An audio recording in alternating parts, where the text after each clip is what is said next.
प्रभातको स्मरण र सम्झनाको लागि प्रेमको चिन्ह औँठी ल्याउनु भएको छ। आउनुहोस् हामीहरू प्रार्थना गर्नेछौँ।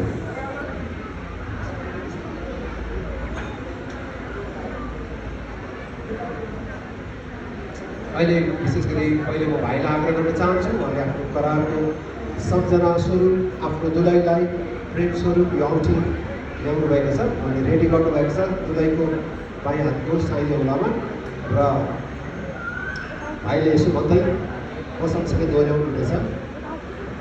यो औँठी तिमीसँग गरेको मेरो वैवाहिक करारको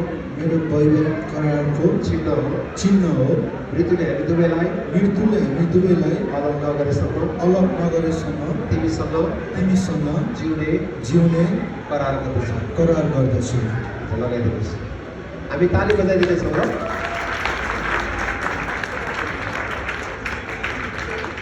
गरेको विवाहको करारको चिन्ह हो।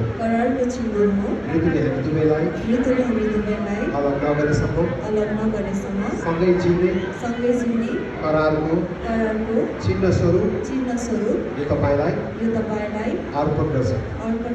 हुन्छ, लगाइदिनुहोस्। हुन्छ, हामी ठुलो ताली बजाइदिनेछौँ। दाहिने हात राखेर जसरी हुन्छ त्यहीँबाट तपाईँले लामो आयु माग्दिनुहोस्, स्वास्थ्य दिनुहोस्, उनीको वैवाहिक जीवन सफल होस् भनेर परमेश्वरसँग तपाईँले प्रार्थना गरिदिनुहोस्। र हामी सबैजना एकछिन मुख खोलेर प्रार्थना गर्नेछौँ, धन्यवाद दिनेछौँ। अनि त्यस पछाडि हाम्रो बिचमा इन्डियाबाट हाम्रो पास्टर सन्तोष छेत्रीजी आउनु भएको छ। उहाँले हामीलाई प्रार्थनामा अगुवाई गर्नुहुनेछ। र हामी सबैजना हाम्रो आँखाहरू बन्द गर्नेछौँ र हामीहरू प्रार्थना गर्नेछौँ।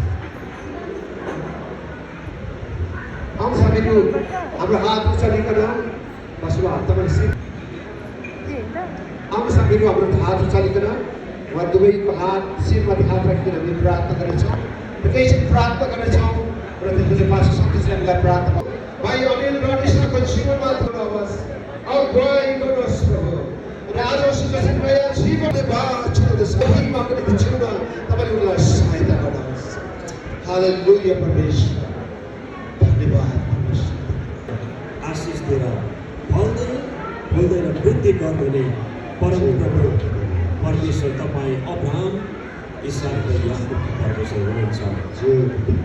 आज यो विवाह हुँदै गर्दाखेरि स्वर्गको मिलेर धर्मगुरुहरू मण्डलीको उपस्थितिमा अनि सबै आगन्तुक र परिवारको बिचमा यो विवाहलाई अनि भाइ बहिनी हामी आशिष दिन्छौँ। येशू प्रभु तपाईँकै पवित्र नाम। आमेन।